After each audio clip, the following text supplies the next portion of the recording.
oftentimes when we think about trust, we think logically about how do I create trust? And we go about it in a very logical way.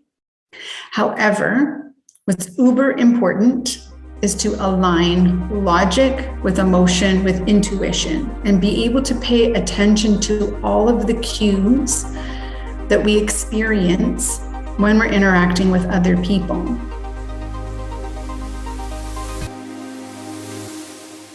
Hello and welcome to episode 103 of the Living and Leading with Emotional Intelligence podcast. I'm your host, Brittney-Nichole. It just happens to be a coincidence that today's guest is also a returning guest to this show, Teresa Quinlan. Teresa was episode number 1 of the Living and Leading with Emotional Intelligence podcast. So many things have happened since that very first episode, so it is my pleasure to bring her back. And today we're going to be expanding upon a topic of one of her videos that she posted on LinkedIn regarding leadership, communication, trust, and of course, emotional intelligence. So without further ado, I welcome back to the show, Teresa Quinlan. All right, Teresa, well, welcome back to the Living and Leading with Emotional Intelligence podcast. It is a pleasure to have my number one guest. I'm not saying that because, I'm playing favorites, but you quite literally were my number one, my very first guest. And apparently my audience likes you too, because you have really great download ratings. So awesome. I have favorites, so I'll take it. So for anyone listening or watching that may not have, that may not have been present or hasn't listened or viewed episode 1, I would love for you to just reintroduce yourself to our viewers and listeners. Who is Teresa Quinlan? I am a human being first. Female Canadian, runner, mother, wife, sister, all the labels that we like to put on ourselves, but basically in the professional sense. I'm a professional coach, corporate trainer, emotional intelligence practitioner. And what I love to do most of all is help people navigate the often complicated world of emotions to develop their emotional intelligence skill set, make those things a little less complicated. Yeah. You're definitely an expert on emotional intelligence because I think that's what got me hooked on your profile. I was just trying to connect with people in the emotional intelligence space, and the content that you put out, regardless if it's 30 seconds, 2 minutes, it is so rich and just concentrated in valuable information. So I am so excited to bring that to everyone again today. Thank you. And it was a post that I believe it was like a couple weeks ago, you were talking about leadership and trust, and more specifically about having conversations with people that they feel like, well, I don't know them well enough to have a conversation. So we're going to take a minute. We're going to play the clip that you posted on LinkedIn, and then we're going to pick up where that conversation left off. Passive or avoidant leadership styles occur anytime as a leader we do not engage in a conversation that we need to be having. And oftentimes we won't engage in a conversation because we don't know the person well enough yet to have that kind of a conversation. Now, within leadership, emotional intelligence skills account for 2/3 or about 67% of a leader's daily responsibilities. Basically, it's the human skills that are needed in leadership. So excuses like, I don't know them well enough, can't fly in the emotionally intelligent leader. Instead, what we need is to develop the skill set to be able to have conversations early on in a relationship that set the tone, that say, trust exists here. Speak straight conversations exist here. You and I could talk about anything in this relationship, because that is the foundation for trust. And from trust, what happens? Performance. What happens? Innovation. What happens? Creativity. What happens? Open dialogue, problem solving. all of these magnificent things that we want to have happen between us and the people we're leading get to happen. So the skills that we're looking at in having these kinds of conversations is, yes, of course, we want to be establishing relationships, but we have got to be on par with our emotional self-awareness to notice when we're driven by fear and then taking the easy way out, a passive or avoidant leadership style. We have to harness our emotional expression, which is how we articulate what we're feeling in ways that allow the other person to go, oh, I see what you're looking at. Let me fill in the blanks for you. And then we use empathy and assertiveness together to ensure that we understand their perspective and establish expectations. And when we do that, we're just depositing into someone else's trust bank. And as we do that, it makes it easier and easier to talk about anything with anyone at any time. All right. So now we're going to pick up where that clip left off and talk about the importance of emotional intelligence in leadership and the difference between, and I think this is so important, really being emotionally intelligent versus simply practicing it, if that makes sense. Like really being connected to yourself and having that level of awareness instead of just trying to apply these 1, 2, 3 steps of becoming a more emotionally intelligent leader. Even though there's great nobility in the intentional practice of our emotional intelligence skills, because as skills, we have to have that deliberate practice for it to become second nature. Just like anything else we've ever learned, where we've reached a point of not just maturity in our skills, but mastery in our skills, it's because we've consistently practiced. We put the time in, and then it became something that was second nature. And many of us can relate this perhaps maybe to more physical based things rather than intellectually based things, because EQ is an emotional quotient. It is a measure of intelligence around our emotions. I don't know the last time you took an IQ test, but I don't normally test my intelligence on a regular basis anymore, but our emotional intelligence is tested on a very regular basis. We wake up in the morning, we're feeling it. We go to bed at night, still feeling it. So we have many hours in the day to practice in order to reach this level of unconscious competence, so to speak. Yeah. And the thing I really want to play around with is that awareness component, because yes, we can practice it. But one thing I have personally noticed is the difference between, again, doing something for the sake of doing it and getting those results, but not necessarily getting the same level of connection and deep understanding and fulfillment and success that I have now, really just embodying and embracing that. It's like a different level, if that makes sense. Yes, the level of doing to the level of being. Yeah. What exists in the dash between those two words, right, is essentially the transition that I'm not certain there's ever really a line that we go, oh, I'm over it. I'm no longer doing it. I'm being it. Oftentimes there's a moment where you are being it and you have this awareness around your being, an awareness around, I didn't even have to think about it. I just did it and I felt it and I was it. Yeah. It's like when someone asks you to, explain, how do you know when you're in love? And they kind of freeze in the headlights a little bit. Well, it's kind of like this and then like that. And everyone's definition of being love is different than the act of doing. And so I think that level of awareness for emotional intelligence, it has to come out of the consistency and practice for me and for a lot of the clients that I work with. That transition happens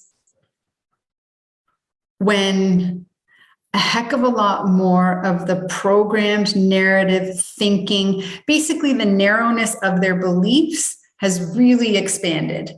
And because they've expanded the beliefs, they don't get tripped up anymore by their biases, which drives a lot of their emotional triggers. Yeah. And with leaders, in order to develop trust, I feel like you have to have that being component, or it's not going to come off as authentic. True. Right. So Yeah, how do you recommend for someone who is in a leadership position that may not have developed their emotional intelligence at a moderate level for them to really be an effective leader and to build that rapport and trust? Where should they start? And, what should they expect along the journey of this process? As a two-part loaded question. It is. It is. And it's a really important, and it's an excellent question to be asking ourselves when we're leaders. So leader, know thyself, which means the first place we start is with ourselves. And that's what emotional self-awareness is all about, or even emotional intelligence across the board is all about, is really knowing yourself. And what becomes most uncomfortable in that journey is what you discover. I mean, it's really quite interesting in the act of examining what am I feeling and claiming responsibility for, now how am I responsible for creating what I'm feeling? We're then examining all the things that we believe. And we have to ask ourselves some really serious questions about, when did I learn that? Why did I learn that? How is it serving me? How is it not serving me? What does it impact as far as what I do or don't do? How does it impact the other people around me? And is this a truth, my truth, the truth?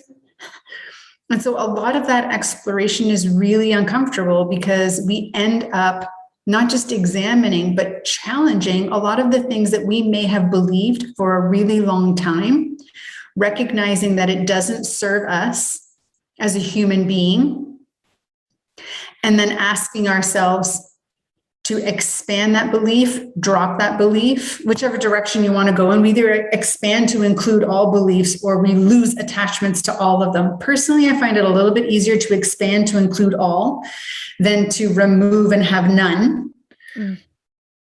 Although it works in both directions. And that's when I think we end up traversing from the doing to the being space. And in knowing ourselves, there is great discomfort that is also combined with great clarity and freedom. So the riches that you achieve at the end are absolutely worth the pain. Oh, it is painful. Yeah, the pain throughout the journey. Mm-hmm. It's a good kind of pain. Like when you have a cramp and you just want to hold it tight, but someone stretches it out and you're like, oh, and then it releases. And you're like, oh. I think moms can relate to that, like with childbirth, right? I'm not a mother yet, but I've heard people say it was totally worth the pain. Yeah. So, sorry, guys. I know you can't relate to that, but as a total aside, there are machines you could put on that simulate. But what do they get out of that, though? They only get the pain. They don't get what's worth the pain, right? Greater empathy at the end of it. True. Okay. Sorry, I totally derailed that. But yes, you're right. It is very painful, but it is liberating. It is extremely liberating, because that pain, while intense, is only temporary. But the liberation and the awareness and the peace of mind that you have after you have developed those skills and that shift in mindset and way of being stays with you. Now, granted, it will, some days you have a lower capacity or tolerance for things, and you have to keep practicing and developing that. And I think of it like a diet, right? If you eat healthy and you exercise, you'll feel better, you'll be in better health. But if you just start eating junk again and you're not exercising, then you're going to gain that weight back. You may, become more tired. Your energy may drop. Emotional intelligence, I feel, is kind of the same way. You have to consistently develop it. And while it becomes easier when you're doing it consistently, you can always go back a little bit. Yeah, absolutely. I mean, that process requires that we do a lot of internal healing. So things that we are triggered from, being that your roots are in psychology, you do learn within your emotional intelligence practice that a lot of people will come forward and start talking about things that are not related to the present moment that they're struggling with, that's related to something that happened to them a long time ago. And it changed the way that they are. And so what they're experiencing today is an echo of something from the past.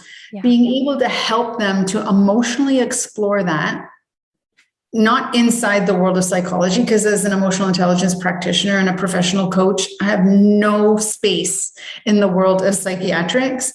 However, I do understand emotions. So to be able to coach someone through questions to help them navigate that space and discover what they feel, how it shifted them, and what they need to do to repair that or heal that isn't as challenging as one would think. It's difficult to do for the individual because there is that consistency. There is that you have to have the desire to look, the resiliency to look at those kinds of things and explore them without judging yourself, right, shaming yourself, blaming other people.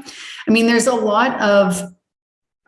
are a lot of tools that come to the forefront when you decide to work on your emotional intelligence, whether you're deciding as an individual because you want to be a better parent, a better partner, or you're deciding from a leadership capacity, I want to be a better leader. So I need to be able to understand what these things are that keep getting in my way of wanting to develop a relationship, wanting to lead without using authority, wanting to listen to someone's ideas, getting my ego out of the way. Like there's so many different things that a leader experiences on a regular basis under high stakes, high pressure, tight deadlines, budget dwindling, that are easily triggerable moments. Mm-hmm. So plenty of opportunity when you step into leadership or parenting, because all of a sudden they're very similar to each other. Yeah.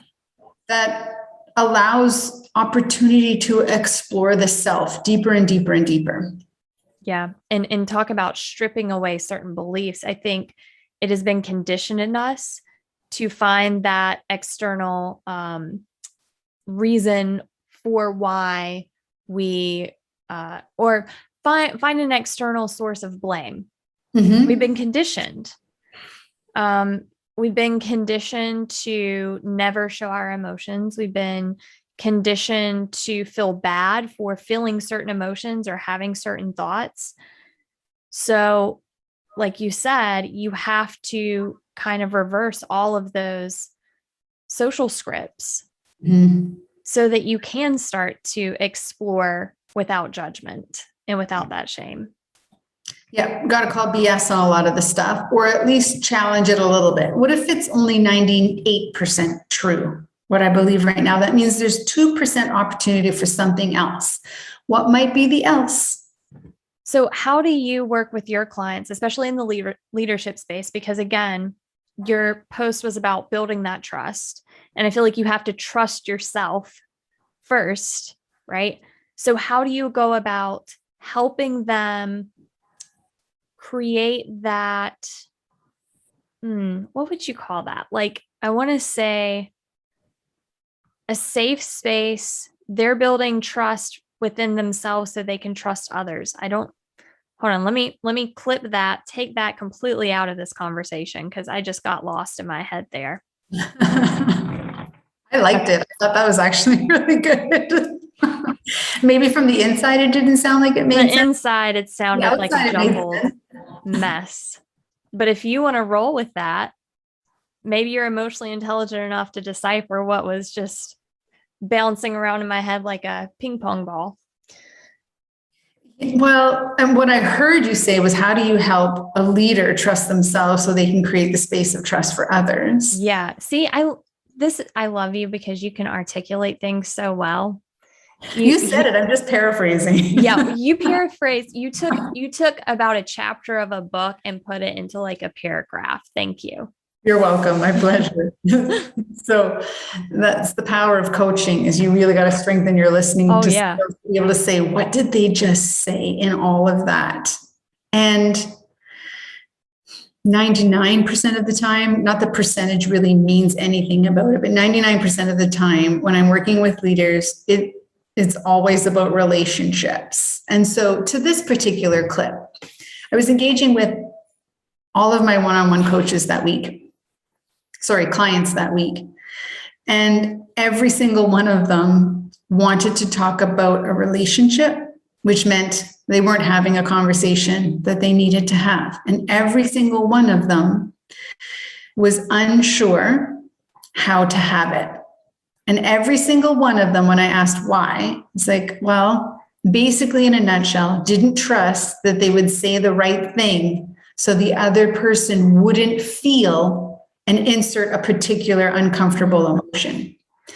And we can get ourselves stuck in that so many times in life, and especially in leadership, is projecting how someone else might respond to us and trying to minimize that. And so what we do is we try to filter what it is that we want to say. We try to coat it with sugar.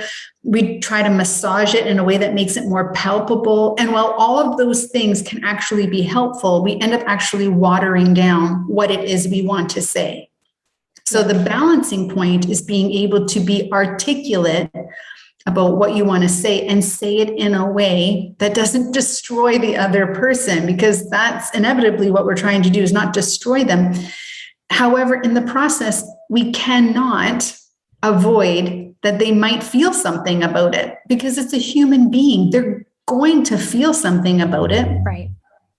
Trusting that, here's where the self-trust comes. So the self-trust comes in knowing that however they respond, you're going to be okay. Mm-hmm.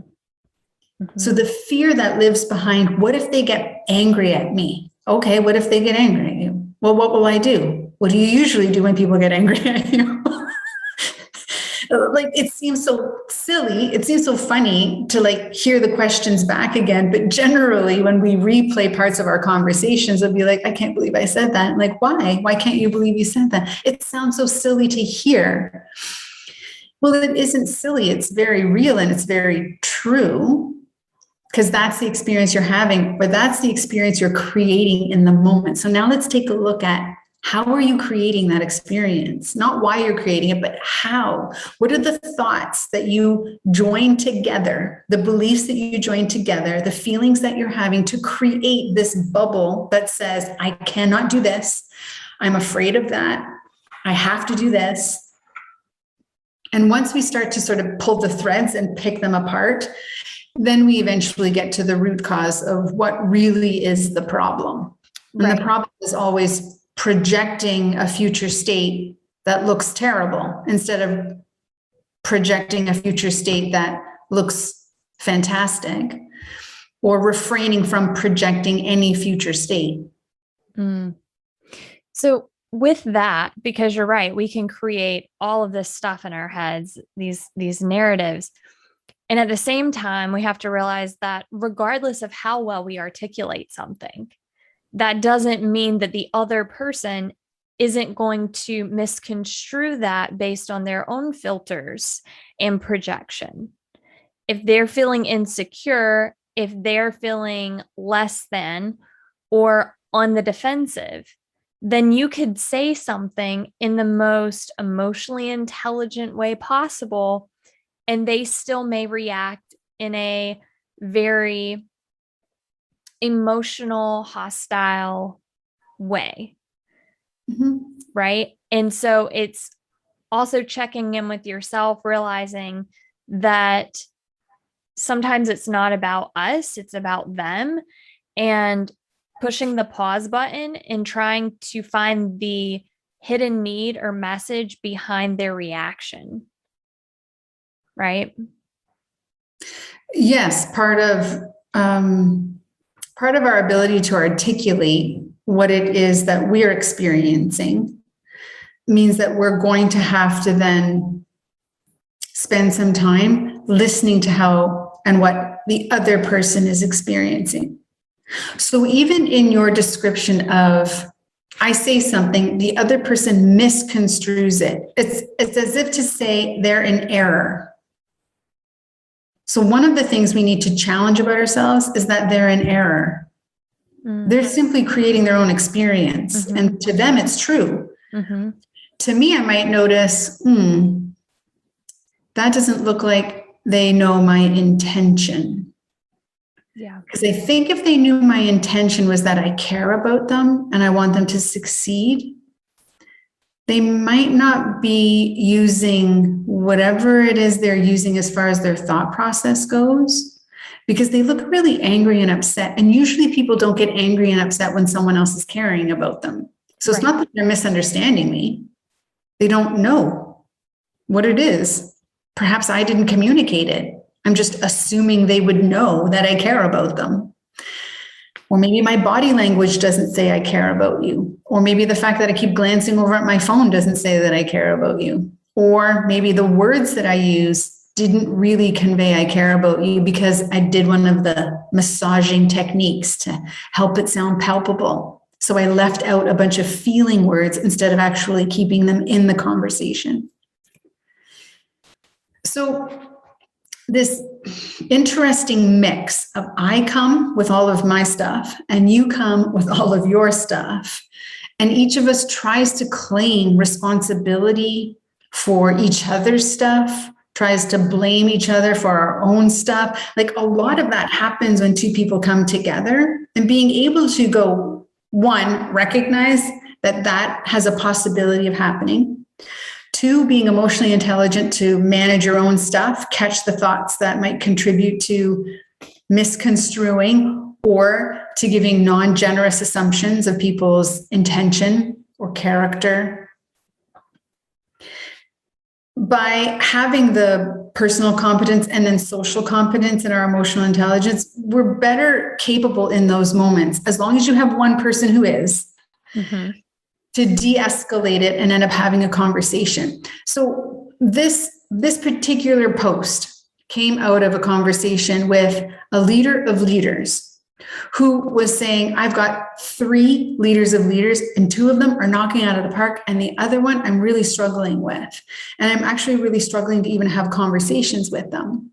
And so I was like, well, what's the difference between the 2 and the 1? Do you notice?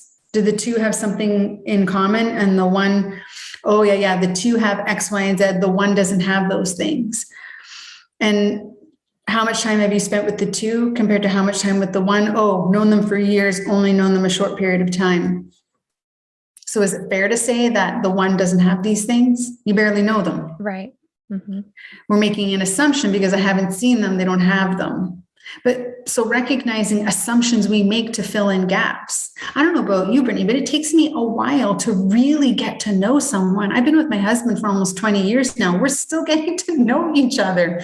There are still things that we keep to ourselves and divulge over time. For us to have this expectation that people just go, here I am, bare skin and all, inside and out, is a bit ridiculous. Yeah. And to add on to that, where we really think we know someone and then all it takes is one divulgence to say, I don't know them at all, right? We dismiss everything else that we did know about them just because of that one disclosed belief. And we see that a lot, especially in the States right now, even with my family, where when the presidency or the election of 2016 happened, people started to learn things about people's political views that they didn't know before. And it changed their entire perception of this person. You know, I used to think very highly of this person. Now I feel like I don't know them at all. And so that's kind of another thing, is like kind of that black or white, like either I know you or I feel like I don't know you. It's not adding, this is a new side of you that I'm learning about, but that doesn't dismiss the person that I did know. Absolutely. It's the singular paintbrush problem. Yeah. That I discover one thing about you, I decide I don't like it, so I paint you with that brush of now I don't like anything about you.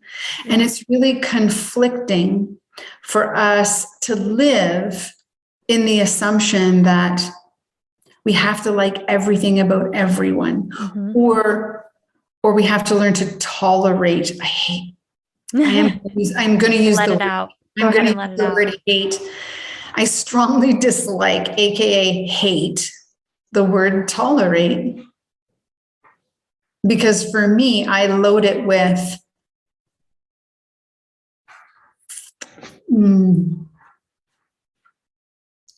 I load it with such condescension. Mm-hmm. And I personally don't like that feeling. I don't like when I experience it from the external. I don't like when I conjure it up from the inside either. It has such well, it's almost like exalting yourself and Yep. say, like looking down and say, you know, I'm dealing with you because, you know, you're there, but I don't see you at my level. You're not worthy of whatever, XYZ. Yeah. Yeah, it is quite egoic. Mm-hmm. Mm-hmm. Yeah. And you see that with leadership, especially, right? Mm-hmm. I'm not saying all leaders, definitely. I mean, I don't like to generalize anything or anyone, right? But you were talking about relationships and leadership, and it is so important. And leaders, I feel like, regardless of where they are with their emotional intelligence, are being pressured to develop those relationships, whether they're ready for it or not. Mm-hmm. And some leaders have that mindset of, I'm doing this because I'm being told that I need to. But again, it's that I'm tolerating you. I'm tolerating this expectation that's been placed on me, which is really going to affect how those people trust that leader. And I guess what really stood out to me, and I know that you teach people how to truly embody and embrace these skills and not just apply them as a means to an end. And I think that's super important. Mm-hmm. And whenever we do try to apply them as a means to an end, that's where we lose that trust. And it makes it even more difficult for someone to trust someone who has genuine intent, because it's the wolf in sheep's clothing, so to speak. Sure. Right? So it's about embodying that versus just applying it. Mm-hmm. There's great work by Frances Frey and Anne Morris. I think that's the correct first name for Miss Morris. Their book is called Unleashed. And basically, their work really centers around pillars for trust, which enable psychological safety. And their three pillars are authenticity. So if I sense from you that you are being authentic, true to who you are, then I will trust you. Empathy. If I sense that 100% of your care is directed towards me during our interaction, then I will trust you. And logic. If I believe, not sense anymore, but if I believe that there is rigor to your logic, then I will trust you. So we have two sensing pillars and one believing or thinking pillar. And oftentimes when we think about trust, we think logically about how do I create trust? And we go about it in a very logical way. However, what's uber important is to align logic with emotion, with intuition, and be able to pay attention to all of the cues that we experience when we're interacting with other people. Because we know it's happened in everybody's life. We have almost immediate trust for someone and we can't explain it.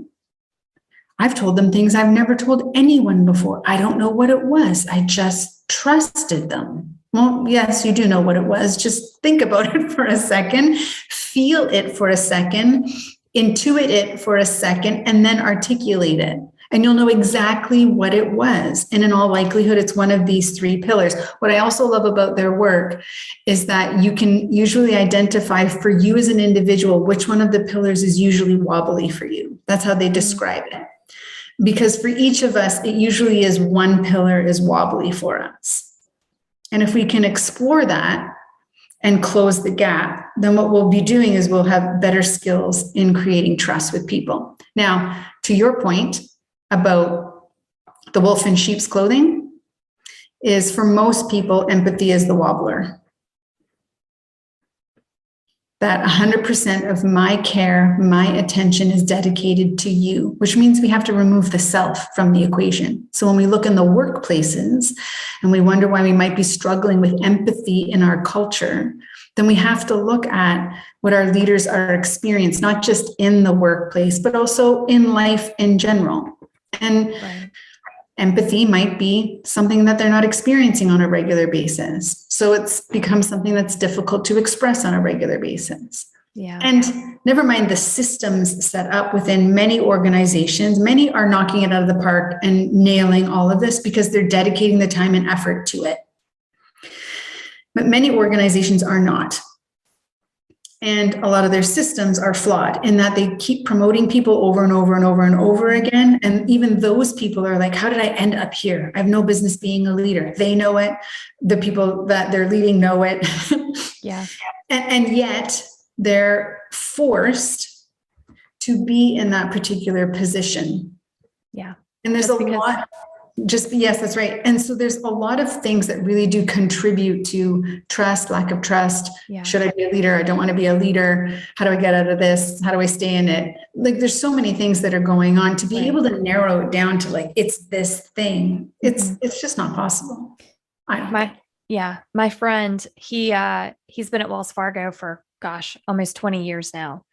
And people trust him. And he would be a fantastic leader. He would actually be someone who would be a great leader, but he doesn't want to be a leader. He's like, I'm good at what I do. And he's very empathetic. He really wants to help people, but he also doesn't want that responsibility either. But then there's a lot of people who are really good at what they do. And so that's where that leadership promotion, oh, you're really great. You know this stuff like the back of your hand. So we're going to promote you. But they have no business managing people, right? They are not a people person. And like you were saying in your post, having those people skills is 2/3 of leadership. Yep. Right? Yes. Any leader will tell you once they've been in the job for half a second, that 2/3 of their day is specifically related to people skills. Yeah. Mm-hmm. So what would you advise someone who may be in that leadership position right now? If they know that they're not ready for that, what should they do in that case? What would you recommend?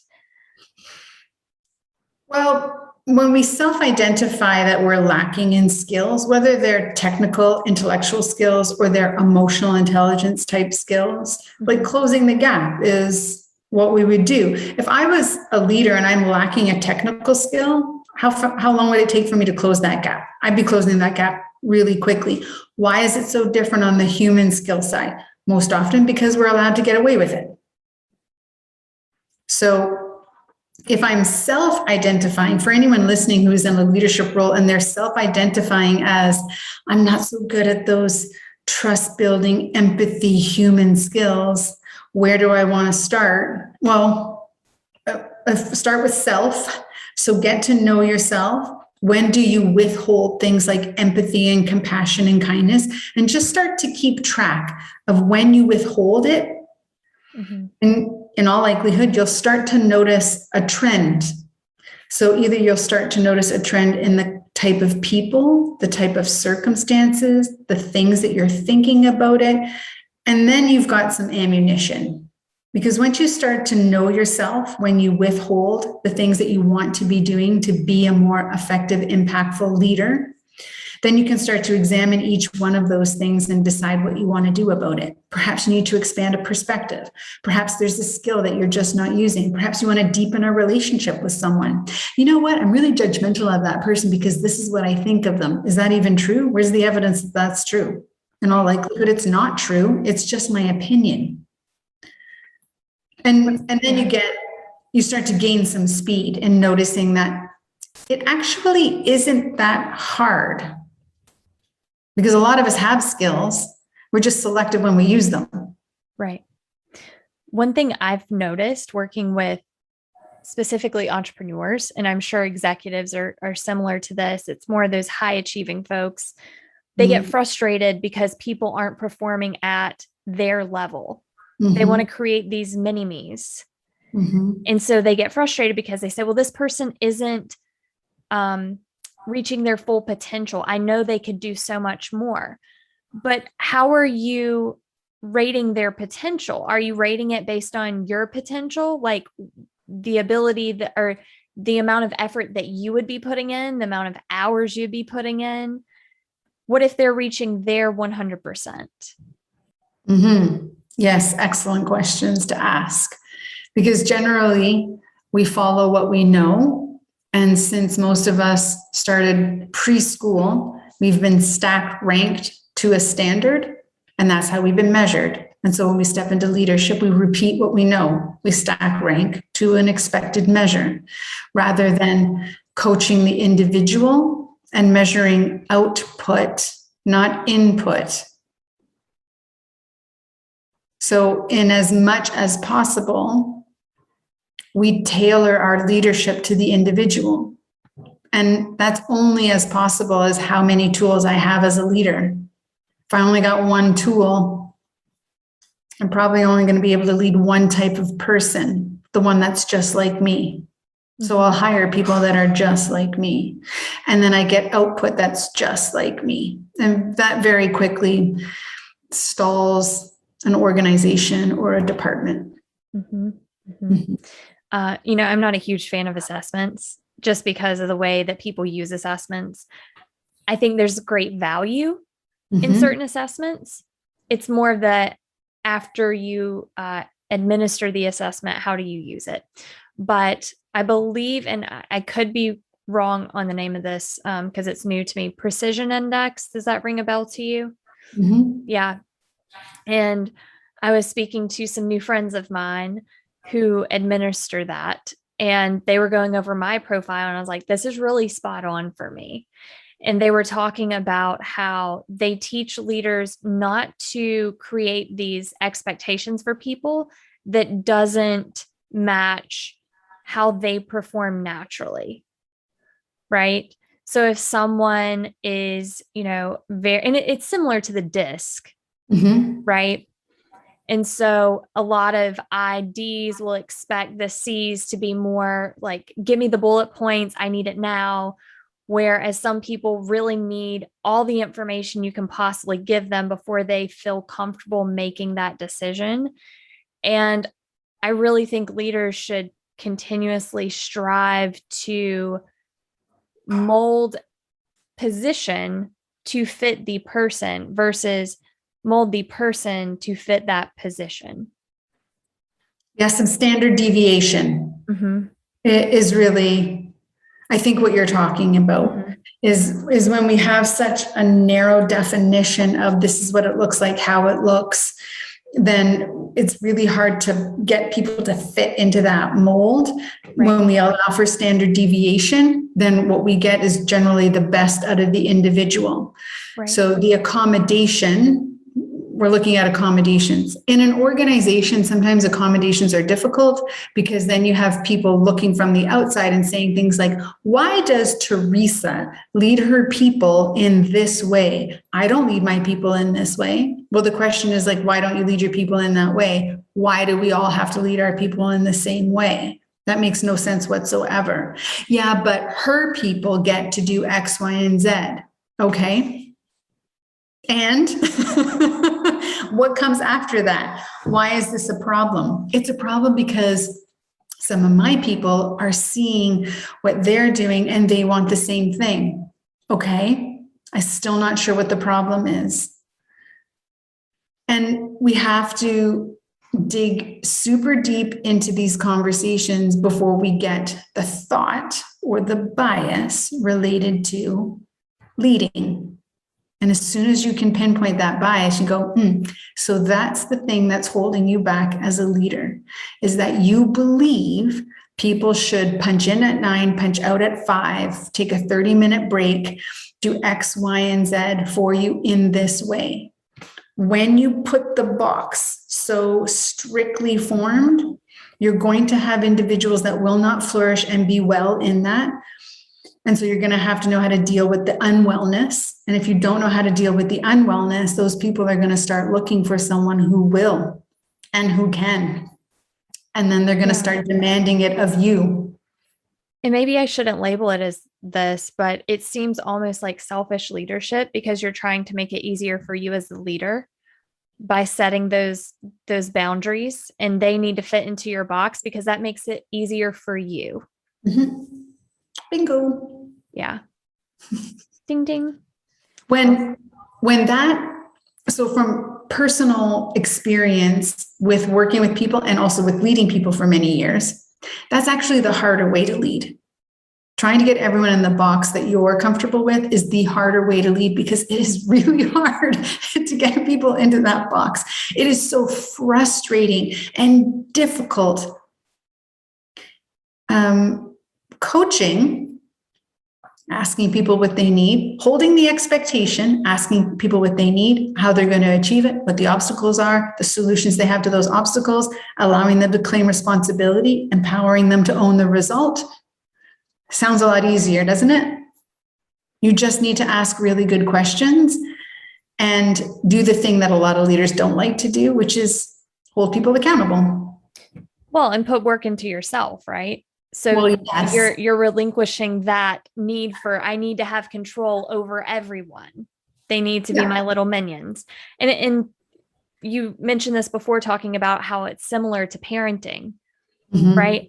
When parents try to have so much control over their children, that tends to make the children more rebellious, more reluctant to follow certain rules or expectations. So you're causing more problems for yourself by trying to be that dictator versus being that mentor, being that guide for that individual. Yeah, absolutely. Doesn't mean you have to be their friend, right? You're still offering that guidance, being that mentor. But I think a lot of people are afraid, especially with the parenting thing. Well, I'm not my child's friend. I'm their parent. So I have to, what I say goes.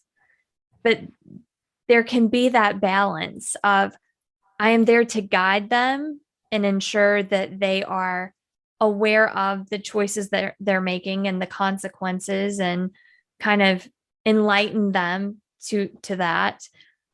But you can still be a friend, a trusted friend that they want to come to when they have issues, right? Well, I think this is where we're getting from the doing emotional intelligence to the being emotionally intelligent. Is when you are being, you don't exclude. So at all times, I am all things. So at all times, I'm the mentor, the disciplinarian, the friend. At all times, I'm using empathy and assertiveness and flexibility. At all times, I'm all things. As soon as I exclude one, that's when the scale starts to tip. And that's when the other person starts to notice, I don't think this person has my best interests at heart. And that's when trust starts to go down the drain. Wow. Very well said, as always. Unfortunately, sadly, we are at the top of the hour. But seriously, for those of you listening and watching this, Teresa is just a phenomenal resource in all things emotional intelligence and awareness and leadership and personal development, everything that falls under that umbrella. So life, yes. Being aware and present and connected and in control and resilient within your life. So there's so much more that you can learn through viewing her YouTube channel or connecting with her on LinkedIn. So the conversation doesn't end here. I just want everyone to know that. And so if you want to, check out, you have a website, the EQI or EQ plus IQ equals TQ, right? Is that a little bit the other IQ plus EQ? Yeah. Okay. Got it reversed. The correct links will be in the show notes. Perfect. Is there anything else you would like to leave our listeners with before we check out for this episode? Well, thank you so much for having me back. This is a really terrific conversation. We went down a couple of really, I think, extremes with emotional intelligence, as opposed to but our first conversation was just a little bit more of a sort of well-rounded overview of what emotional intelligence really is and why it's so important. So now examining the applications of emotional intelligence in life, we start to see how broad its applications are, how I learn one skill and I get to use it all of the time. Nothing's reserved for just being a parent or just being a leader or just being a spouse or a friend. It's skills that you have that you get to just put into life. And I think one of the things that is important for every single person listening to recognize is we all have emotional intelligence skills. Mm-hmm. We can learn them at any time in our life because we already have them by examining it and going, when do I do this thing? When do I do this skill already? So if I do more of it or do it more often, that skill gets stronger, which means I grow in that skill set. So I have more of it. I'm more proficient. I'm moving myself, tweaking the dial towards being rather than doing. Yeah. And then you get to that sweet spot where you just feel like you're in the zone. Mm-hmm. Then you personally benefit so much from just greater levels of well-being, which is, I think at the end of the day, when we examine, why would I want to grow my emotional intelligence? Because you as an individual will experience greater levels of well-being on a regular basis. Oh, and yeah. Who doesn't want that? 110%. It really just makes life so much richer. Mm-hmm. And I remember being, in my teens and early 20s and having panic attacks and waking up with anxiety, going to bed with anxiety. And I just can't imagine feeling that way now. I mean, it was so consistent where my heart was constantly feeling like it was being constricted all the time. And now when I've gotten that from, just a moment of being scared about something, that just natural fight or flight response, I'm like, oh my gosh, that felt terrible. I used to feel that all the time. Mm-hmm. So it really is worth putting in that work up front, feeling that pain for that amount of time to feel that liberation that we talked about in the beginning. So thank you so much, Teresa. It's always a pleasure to speak with you and view your content. Thanks for having me, Brittney. Yeah. Take care.